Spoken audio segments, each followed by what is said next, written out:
Welcome, everybody, back to another edition of The Bader Show. I'm your host, Mark Bader. This is episode 462, and it's National Duels Week. Really excited. We're bringing back the National Duels.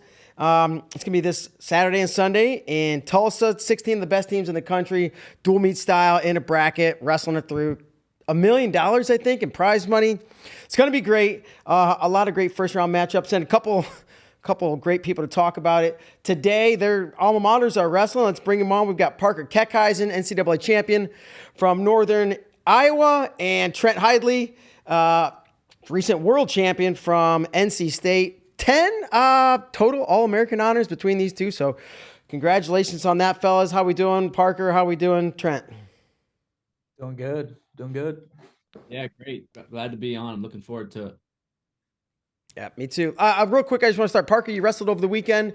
You're out of Bill Farrell. It seemed like things were going pretty well, maybe till they didn't. But, man, just kind of like give me a little recap of your weekend and how you thought it went with and without that final part. Bill Farrell, I thought it went well. I'm not mad about anything.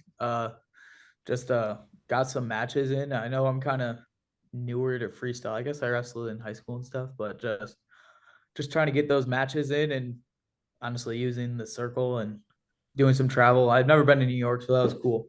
So, but I thought I wrestled well. Was getting some posts and pulling out head, and then my elbow slipped on a gut, and a good wrestler took advantage of it. So, and then I got pinned. So yeah, that happened. Okay. Wrestling aside, biggest takeaway or favorite part of your first visit to New York? Actually, I scratched that. It was my second, but I would say going to Cat's Deli. To Cat's Deli. Whenever I'm like, come wait, I watch food videos. I'm that guy. So oh, man. that's been like a big bucket list. And like I grew up with a lot of Jewish delis back home, or just not a lot, but just like a couple of them. And it's always been my dream to get like a pastrami and corned beef sandwich from this place. So was it everything you expected? I went with my parents, so I got a Reuben. So it was pretty darn good. All right, fantastic. Trent, have you been to Cat's Deli in New York? No, I haven't. But I know that the food is really good up there. Last time at Bill Farrell, I kind of didn't plan my breakfast out very well. And I weighed in, and I just walked to like a McDonald's that was right down the street and had to settle for like the big breakfast with the pancakes. So that was about my extent of the experience of the cuisine in New York City. All right. Well, I'll get you hooked up with my friend Parker. Story. I got yeah, go for sure. Later. So the one time I've had McDonald's breakfast before a wrestling meet, Trent, was I was wrestling my best friend in grade school. And let's just say like that McDonald's breakfast came up on the side of the mat. So I'm very impressed that you kept down McDonald's breakfast. Well, I always just would do the pancakes. I would usually just stick with the pancakes. That would always feel good. So I was tired of eating bagels with peanut butter. I was like, I want something that kind of tastes good. Like I'm sick of eating down this dry bagel. Like, can I please get something that doesn't taste bad? Well, I'm sure the pancakes are probably the safest option at McDonald's breakfast. While some of them are tasty, maybe not so great for the way they're going to make you feel. All right, real quick, we do want to get a national duel, but man, you two, both super high level wrestlers. You've wrestled each other multiple times. I just want to, and you both have so many great qualities. Trent, I want to hear from you. Like, what's it like wrestling Parker, and what's maybe difficult or frustrating about wrestling Parker? Well, it's not fun. Not fun in the sense of like Parker's very, very tough, very aggressive. And I'd say the first time I wrestled Parker, I had known kind of his style. And I think the one thing I didn't respect not that I didn't respect it, but I didn't realize going into it how quick and strong he was, and how good like his misdirection attacks are. So that was something that kind of caught me off guard. I know like at NCAA's the year we wrestled, like very rarely do I get hit from like outside shots. And I think he took me down twice, and it was either misdirection or post double. So that kind of caught me off guard a little bit, but no, I mean, it's just very tough, very in your face, hard, gritty wrestling. That's how I would describe it. I think that's fair. And I watched, I think you guys have 3 matches, right? You wrestled at Vegas, you wrestled at the collegiate duels, and you wrestled at NCAAs. And at the collegiate duels, I think you got the first takedown, Trent, and then Parker, he fakes left, he down block, he fakes left, came right. So that exact same misdirection you're talking about is probably right in front of the entire UNI team, and I got clowned on for weeks on social media, man. Parker, how'd that make you feel? How did that make me feel? Having him getting clowned on for you did it. I mean, I really like Trent, so I don't like him getting clowned on. But I did get those moments you look up and there's just like phones and videos in front of your face. You're like, oh man, this could not have happened in a worse place. Yeah, freaking Bob Schwab was recording like our matches right in front of it. And actually I punched I didn't punch, I open hand slapped my buddy Austin. Yeah, like yeah, that's what I remember from that. You know what's actually really funny? I just remembered this. I forget it was the 133 Kyle Biscoglia, is that how you say his name? Yeah. His I forget where I saw this the one time. It was like on social media. It was like his grip. No. It was like a get to know Kyle Biscoglia. It was like, what's your favorite memory? And it was Parker pinning Trent at collegiate duels. Oh. That was his favorite college memory or something like that. I was like, are you kidding me? Rough. Hey, shout out Bisco, my dude. All right. Parker, same kind of question for you, right? What, being on the other side of Trent Hidlay, what's it like and what don't you like about it? What I don't like wrestling about Trent is I feel like you have to be very disciplined against Trent. Like we had to always be very disciplined with my left hand. And if I reach, it was actually how he took me down in that first, in the first at collegiate duels. I reached with my left hand and he's like, boop. I'm like, oh. And he's so powerful that like he just got right through me. But it was always like you stay super low, so that was always kind of like a weird challenge for me. It was like he stayed in a really good position, so it was like it was a fun game to try to figure out. But just know that like it's going to be a hard 7 minutes, hard 6 minutes, and yeah, just really disciplined. But you have to go take it from Trent, and I mean, it's kind of hard I feel like it's harder to pursue and be very disciplined at the same time. So it was just a very mentally straining match. So sure. What those 3 matches? What was Dude, the you order? were sneaky good on top too. Say again. Sorry, Trent's sneaky good on top. He in that match, I think I had you had like a minute and 45 seconds of riding time, and you took me down one time. This wasn't at collegiate duels. This was NCAAs. But I feel like you probably should have had 2 swipes. But I'm glad there wasn't 2 swipes. Like in that match, I'm pretty sure I'm like, oh, so you were like sneaky gritty on top. How would we have gotten the swipes? Out of what position? Sorry, I don't remember the swipes. I thought you took me down right away and took me. I swear you were really close to getting swipes. I don't remember It was tight waist because we had to work on your tight waist. We worked on your tight waist a lot, to say the least. I wasn't much of a folk style. I wasn't as much of like a turner, but I did. Yeah, I think just from like a riding perspective. But one of the challenges is like doing it without getting called for stalling. So it's like that. It's like the goal is you're just trying to ride and build up riding time without it being too obvious. But yeah, that's it's always I feel like that's like a kind of an X factor for guys in folk style wrestling. Like you see guys that are just really good at winning, and most of the time they're able to accumulate riding time in some sense at some point.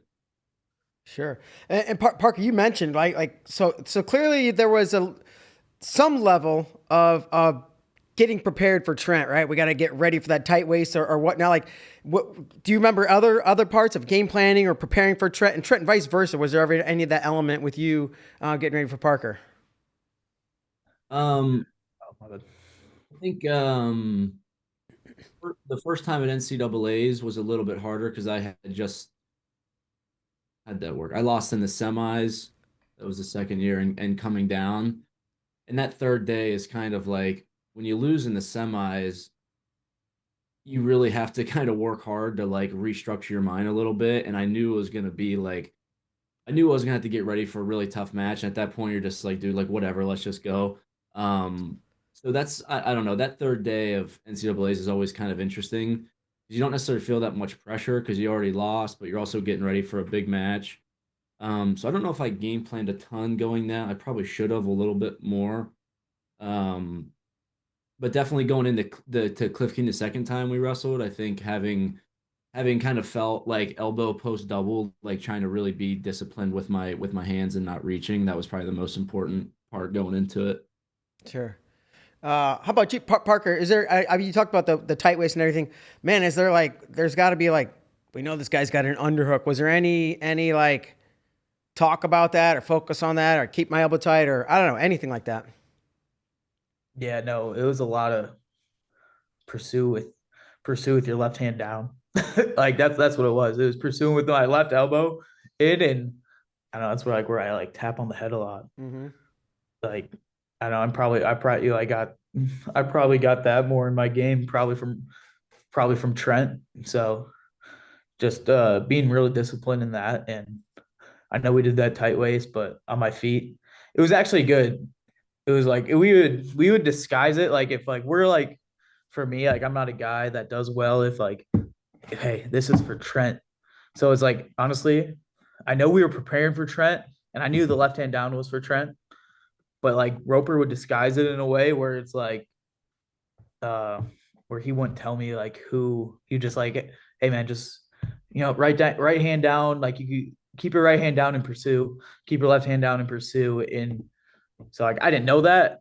I didn't know it was specifically for Trent. So there's probably other things in there too. I was like Amin was in that bracket too. And I remember that like one day that kind of just messed with my head. So Roper stopped telling me like who these were kind of for, if that makes sense. Yeah. Yeah, absolutely. Dude, this is really cool hearing you guys like talk, about preparing for the other guy and wrestling the other guy. Yeah, Now we have each other's secrets though. It's bad. Yeah. Well, it's kind of funny too. I've wrestled like I wrestled Drew Foster a ton of times. I wrestled Luan twice, and I've wrestled Parker 3 times. Like I feel like I've wrestled you guys so many times. It's like it's you kind of have like the blueprint against me. I feel like. Yeah. No, I remember you beat Luhan in Vegas my red shirt year, and I was like, oh. And then you beat Drew at 92 kilograms one time, and then you also beat Drew in like the last second. Yeah. At That was at Coralville at the U.S. Open. Yeah. So it's like I know all three of us. I mean, maybe we'll wrestle our 84 pounder sometime again. Who knows? You guys all wrestle so different. Well, you guys all wrestle very differently, like different frames. But yeah, it was. I wrestled Drew like I swear I think we wrestled like 5 times in one year. Like it just kept happening every tournament we were wrestling. I was like, holy smokes. Yeah, no, I remember that.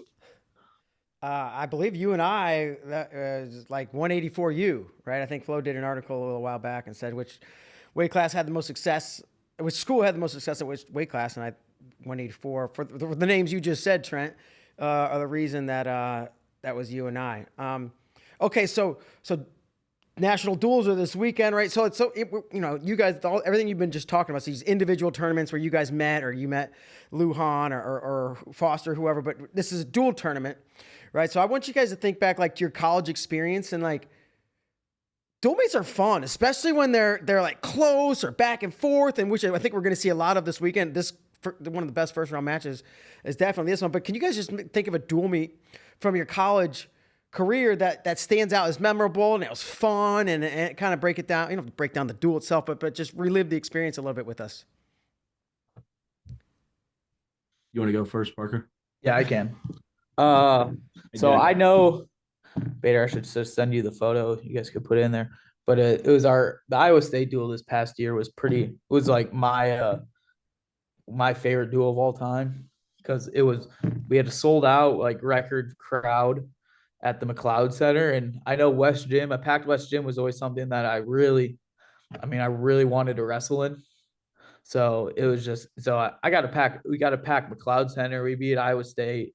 Uh, and I would say like this whole honestly all last year was like my favorite time is like with the duels teams, and that actually got collegiate duels. We beat Ohio State, which was really cool. Like we weren't really projected to, and then I think Nebraska this past year we like we put it on them. Honestly, it was like I think we lost 3 matches, and I got bonus in mine, and so it was cool being like a one of those top teams, and I mean we had a top four dual team, so I would say like this whole I think what makes the best memories is like even some of those just like those conversations in the back when you're with the guys.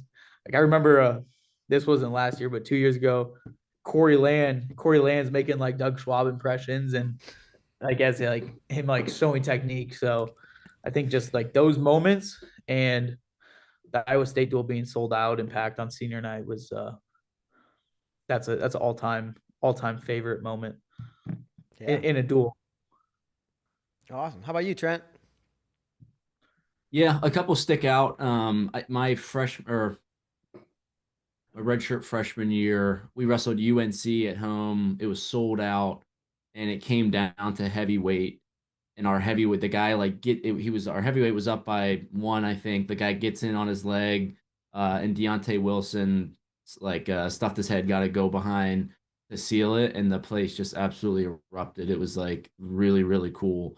Um, Virginia Tech, a lot of Virginia Tech matches were always really memorable because just a great rivalry, and every duel seemed to come down to criteria. It seems like it's like always really really even. The one in particular that was fun, our duel had gotten canceled because of COVID complications earlier in the season.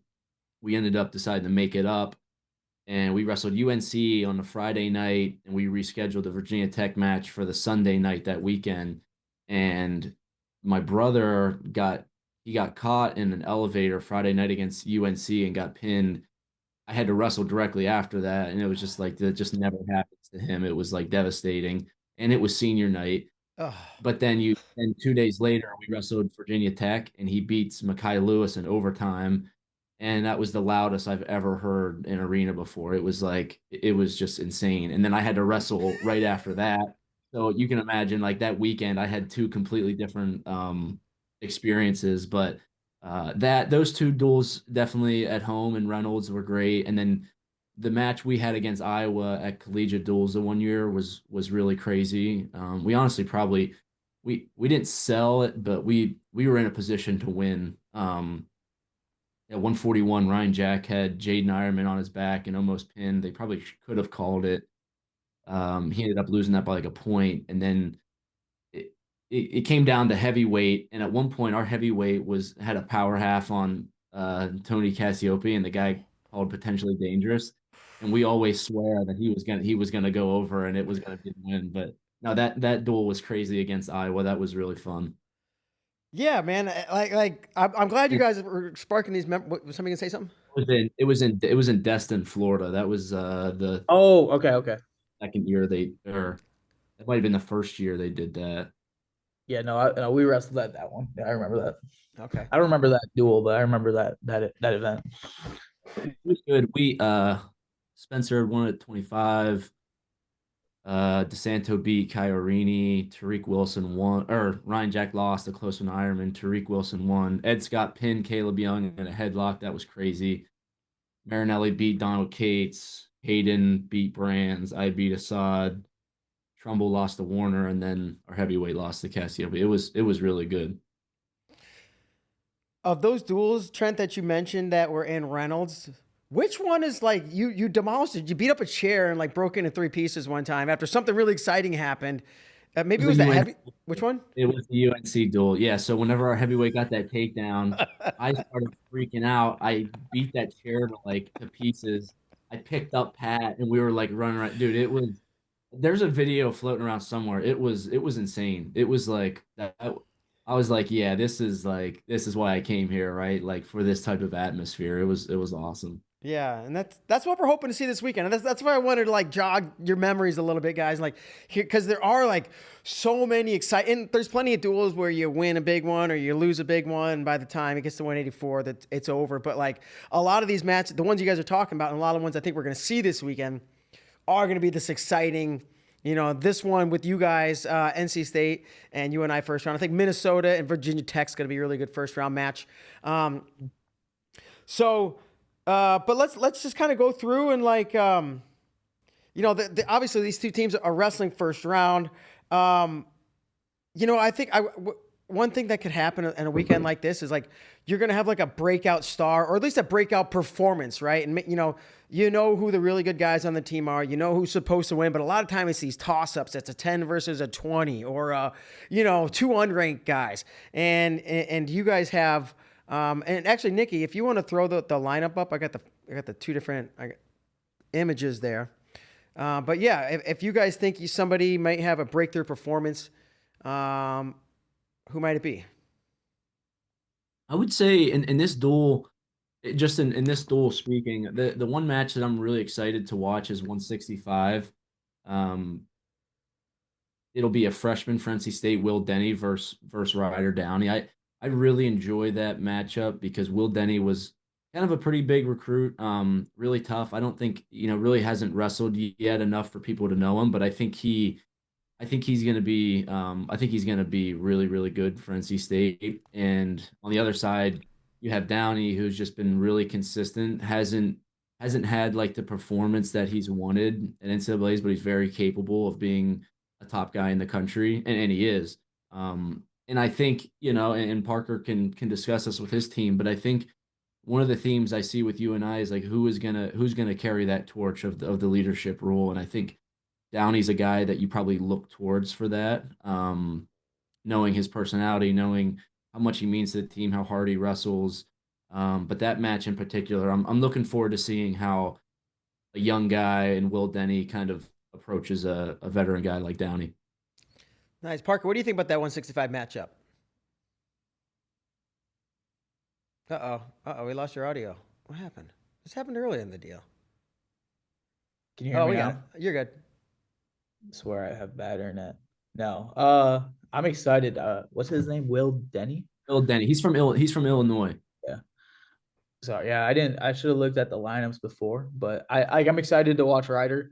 I know he has stepped up with, we'll say me and Happel are not on the team anymore. So it's like we're still in the room, but just seeing those guys step up, and I do believe Ryder Downey is one of those guys who has, and that's on and off the mat, faith wise and leadership wise on the wrestling mat. He's always eager to do more. So, and bringing people along to lifting. So I know he's a gamer, very competitive, one of the grittiest guys I know. So I would say I'm excited to watch Ryder do his thing. I think he's a winner, and he's gonna figure it out. Okay. Definitely a key match to look up on paper, right? At 149 pounds. Help me out with these names. Coy Biskins, Biskins, and Caleb Rathjen. Thoughts on this one, guys? Yeah, this is a big match. Probably one that could end up deciding the duel. I think it's a big swing match. Biskins has had a really good start to the year. He wrestled at the Southeast Open and had a couple of good wins. Beat William McDougald, who transferred to West Virginia in the finals, and then looked good on Saturday night. Is it Rathjen? Is that how you say his name? Caleb Rathjen? Rachi. I like that. I like that better. Easier.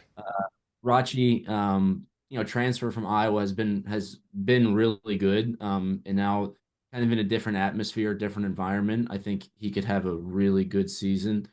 So that's a match I'm looking forward to. And two guys that have experience. Both guys have been to the national tournament, so you know that they have a little bit of a veteran presence. But definitely still trying to alike in a way that they're trying to push through and kind of get into that top 5, top 8 realm. Yeah. No, Rachi's a guy I'm really excited to just watch wrestle and see him compete. We had matches like 2 weeks ago, and just seeing him get on his angles and how he's an athlete. Like, I'm pretty sure he's an all-state football player in high school. and he's just an athlete that, I mean, we done some indies together, and I'm just like, dang, you're already to my legs. So I'm excited to see him go, and I think he's found a new love for the sport again, and just almost, I mean, new scenery. He's been refreshed, and I'm excited to see him like show how much he's improved, and honestly how much more he loves it and is excited to wrestle. All right. Man, this, NC State's favored on paper, but like I think you said at the top of the hour, I know your heavyweight, Isaac Trumbull's not wrestling first semester. He's not going to be available for this duel. So that really changes things. And it seems like, NC State's favored in maybe 4 of the first 5. And the second half favors Northern Iowa more. Maybe have to pull up an upset. I don't know for Northern Iowa win, but either way, do you guys see, potential upset in this dual meet, whether it swings the duel or not?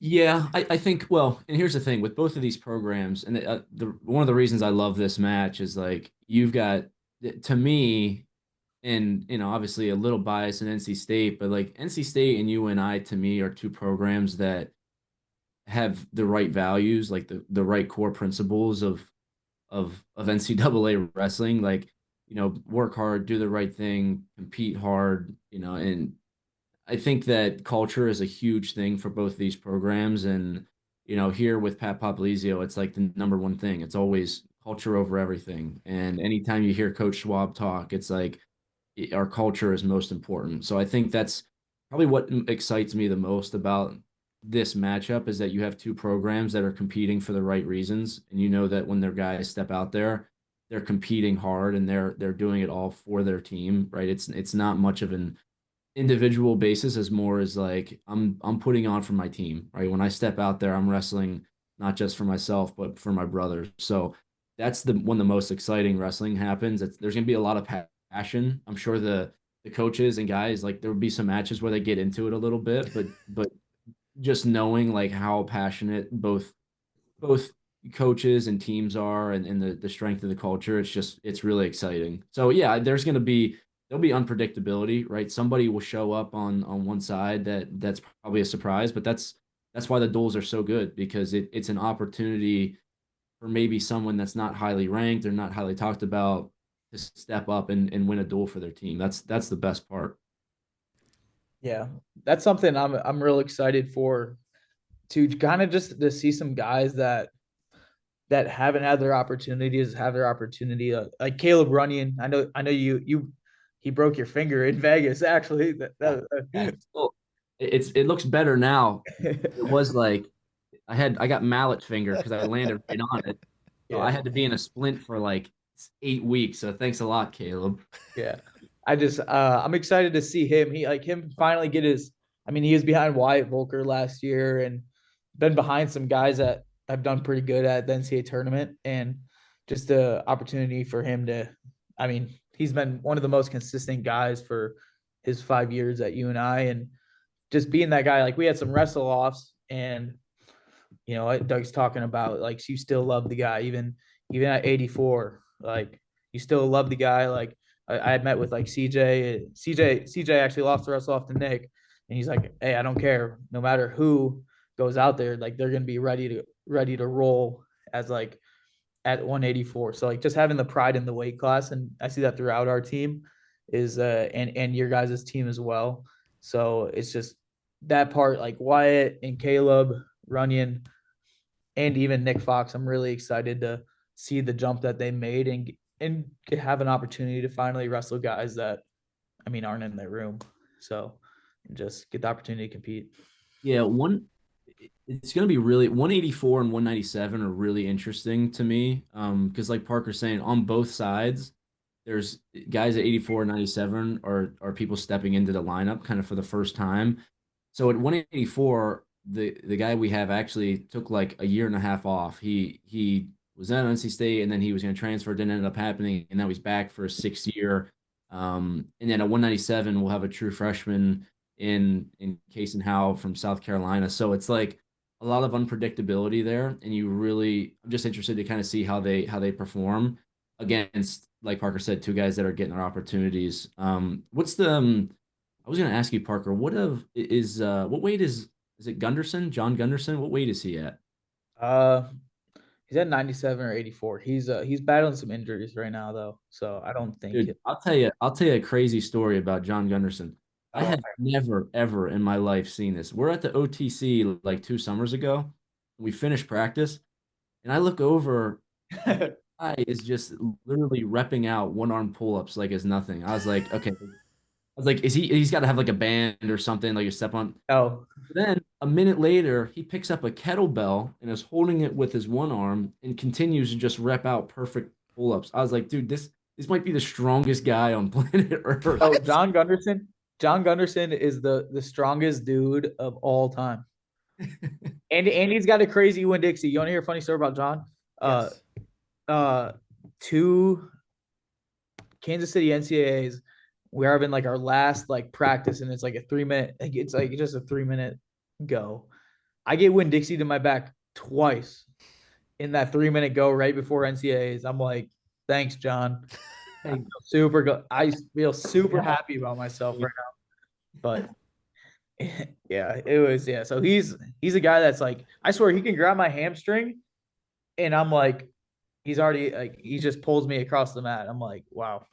But I know he's just battling some I mean, he's probably like too strong. I don't know if he could be too strong. It's like hurting his joints a little bit. So he's like, he's fine. He's gonna be okay, but he's just working on some mobility and stuff. Okay. Yeah. Thanks for the confidence boost right before the biggest tournament of the year. All right, Vincent Robinson, NCAA champion at 125 pounds, but you got Trever Andersen from UNI, ranked number 12. Man, Parker, tell me about Trever and what it's going to take for him to pull off an upset. Trevor's one of the goofiest guys you'll ever meet. Like you're talking about like culture guys. Like he's actually probably one of those guys that I just love being around after weigh-ins. He's cracking jokes and I know he's going to be ready to roll. He's scrappy. He's good on top. And I know this. He has taken out a number 1 ranked guy from NC State one before. So I'm hoping it happens again. And I know he's got a Macho at collegiate duels. Yeah. He has a Anderson's got a good I don't even know really what that move is called. Chris Foca was good at it, where you got like underhook over and you kind of like whip him over and catch him on their back. That's what he hit him in to get a takedown. Yeah, it's just I don't even know what it's called. It's called probably the Trever Andersen. Actually, it's funny. They joke around because I guess I'm pretty sure Trever hit Roger Downey in that in like high school. So it's like they always like that like junk move isn't gonna work, and it somehow still works. And I know he's adding off that too. All right. Last one, I'd call this a toss-up. You have number 13, Julian Farber versus number 22, Zach Redding. This is on paper. This is, again, like, okay, North Carolina State's kind of... They wrestled before? I'm just sorry. Because he was at Iowa State, so I'm like, maybe they haven't wrestled. They've both been in college for like 1 billion years. Yeah. I was in college for 1 billion years. Chill. It was great. Me too. I know, me too. Yeah, I'm still not growing up. College COVID babies over here. Okay. So I guess, man, the moment of truth, and I don't know if I gave you guys enough warning, but obviously I want to do predictions, right? This wouldn't be any fun without you guys predicting. I kind of assume I know what teams you're going to pick, but man, unless you want to take a second to do the math, like give me a final score, or I guess give me your pick, but I kind of know. Trent, all right, I'm taking UNI by shutout. You know what's funny? I have unwavering belief in my guys. Not my guys, Doug's guys that are also my guys. Well, it's funny. Trent's going to be on one of the analysts. So we had a call right before lunch, and Trent was on it with a handful of people. And jokingly, somebody said, "Hey, Trent, what's going to happen?" He said, 60-0 NC State.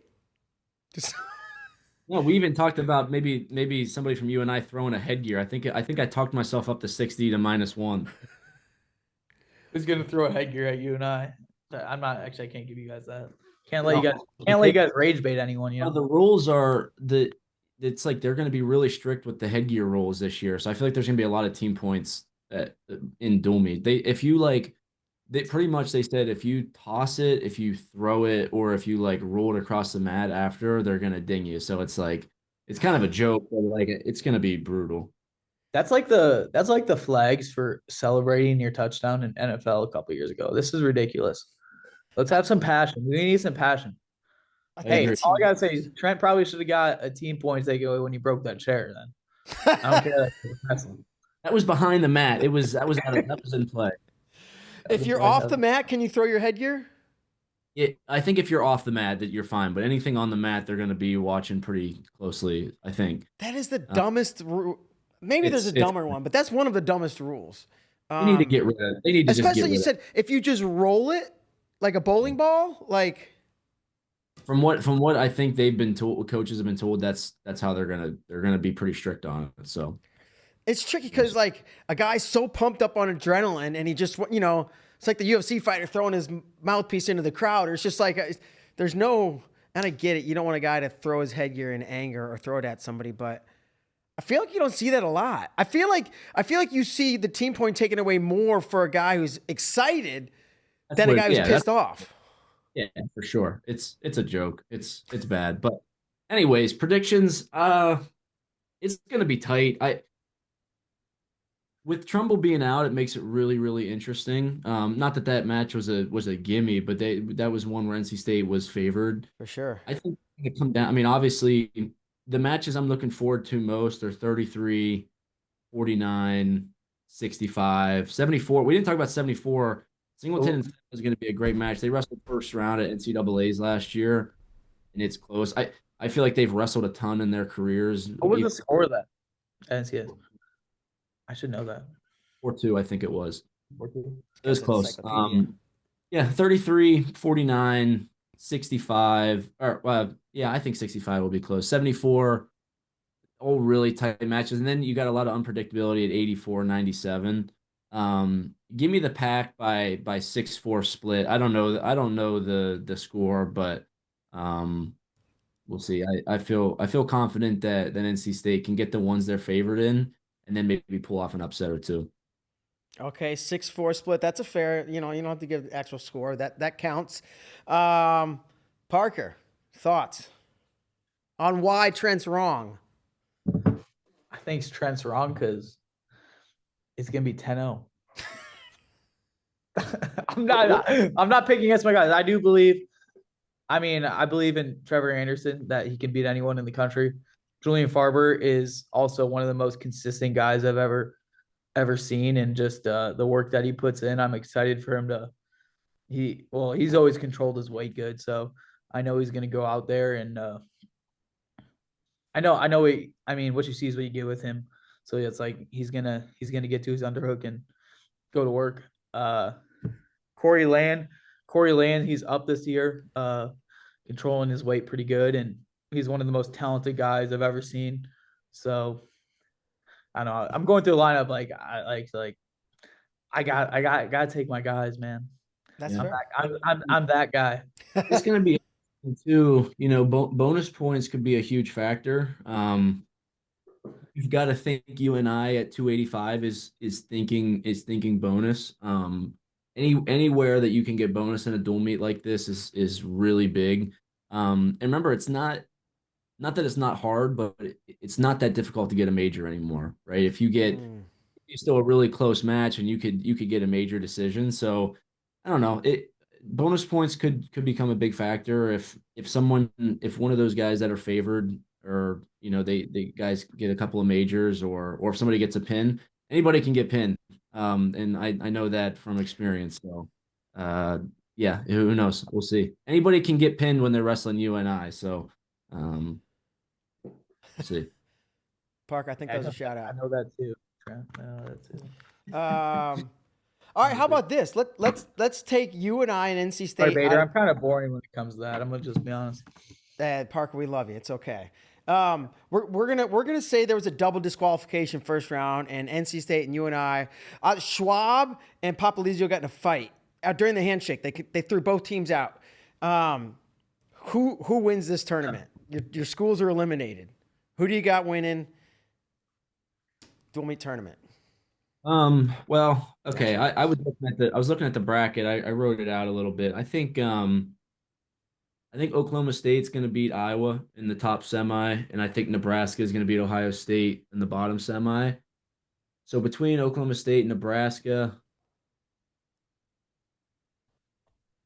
I have to look at their lineups a little bit better, but I need to see the bracket. Give me Nebraska. Nebraska. Okay, Nikki, you want to pull the brackets up? We should have the brackets. I got it. I got it. Okay. As a wrestling fan, hey, I still think they're gonna somehow get back from the double DQ and UNI win. No, I do think Oklahoma State will take out Iowa as well, and be in the finals. Ugh, dang. Wait, what about Iowa, Missouri though? Like I low-key just want to watch 184 there. Aiden Sinclair, That's gonna Akron be kid. I think everybody wants to see that. Dang. Sorry, Bader. I should have prepped more. No, man, I didn't ask you to prep. I just asked you to come on. You're good, man. This is awesome. You two chopping it up. I would probably take Oklahoma State. Oklahoma State. Okay, so you both kind of think. Trent, did you say Oklahoma State or Nebraska? You said they're going to go in the finals. I went with Nebraska. Okay. We'll see. I mean, and here's the thing with Oklahoma State, they've got some things they can do with their lineup. They've got multiple guys that are good at each weight, so I think it kind of depends on who we see. My hope for this weekend, and it's hard. It's it's early November. I hope that most of the teams are able to bring their full squads. I mean, we've got a guy out. Guys are dinged up coming into the season, but you hope that the teams bring their best guys and they put them out on the mat. So we'll see. But I think Nebraska is very balanced. They're another team that does very well when competing with each other. It's not just an individual. I think they compete better when there's something on the line from a team standpoint. So I think they're a tight knit group. They've proved that the past couple years. So I think when the competition gets tough and they can rely on each other, they do well. And so we'll see. I'll take Nebraska. Okay. I didn't even think about that, Trent. You said I think they're a team that competes well when they're together, right? And I now that you say that, when I think about UNI and I think about NC State, they feel like, and there's a lot of teams in the country, right? But that are very tight knit teams, and maybe expand upon that point and excuse me, with the context of NC State. And did you feel like you're always going to compete your best? You're always going to try your hardest. But was there something about being with your team, Trent, specifically for you, and then Parker, you can answer the same thing, that didn't make you try harder, but I don't know, something, carried you a little bit more? Yeah, totally. Anytime. And that's like I said, I think going into it, that's what I'm most excited to see is the camaraderie between teams, right? When the excitement level from the bench is when someone pulls an upset or someone gets a fall, everybody going crazy. There's always a little bit more on the line, right? When you're battling with your best friends and your brothers, and you see somebody that's not favored to win go out there and have a great performance. It's like, dude, I got to do, now it's my turn to step up. Like I've got to put on for the team, just like my brother did. So I think it's a huge part, and that's why dual meets are really, the best way to market this sport is because that's where you get the most raw emotion from, the passion, the emotion of guys competing with their teammates for their teammates. It's so exciting. Definitely. Yeah, I definitely second that. I know that's where I got the most I don't know, putting not put on a backpack, but like Rob would tell me, like, go be Superman, and like just like you get to represent the program. And that's one thing that Lujan said, and I say this a lot in interviews, but he said that there's something special about putting on like the Panther singlet. And I'm sure you feel the same way, Trent, and like the culture that you guys have built. And I know that the culture that especially the class of 2020, they brought, and they helped instill in like my class, and then hopefully these guys continue to carry on that legacy and just leave it better than you found it. It's one of our core pillars of our program. So I know it's like, hey, it's our job. Well, if you look at it micromanagement and like a dual set, you got to leave the team score better, or just wrestle better throughout the match. But just excited to, I don't know, dual meets always fired me up. So I kind of went on a tangent there, but I know, especially like duels on the line, like you need to go get bonus. I know that's the team scores an extra like for myself, and I know for guys, and I do agree this is like the best way to market it, because I remember like watching when I was young, it was let's get together to watch freaking it was Ohio State, Nebraska one year. I remember. So no, Ohio State, Penn State, and I got a Friday night. So I'm just excited to, man, for like the finals to be on ESPN and get to watch duels, because that's something that I don't know if you were the same, Trent, but I haven't watched a UNI wrestling duel in 5 years, because I always had to go, and I would get too into it for like my teammates. And I think that's why like the team race last year at Big 12s was so cool for myself, because I actually like kind of took a step back and I watched those guys compete in like that second day session.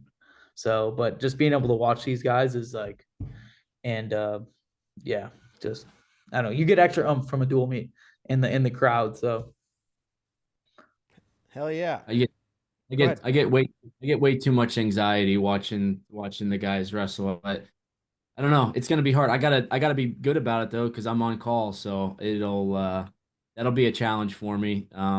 Commentating the dual meets, so we'll see. I gotta control my nerves and anxiety a little bit. dude, how did you watch your brother? That's what I want to know. You said you watched your brother? I tried not to. It was impossible.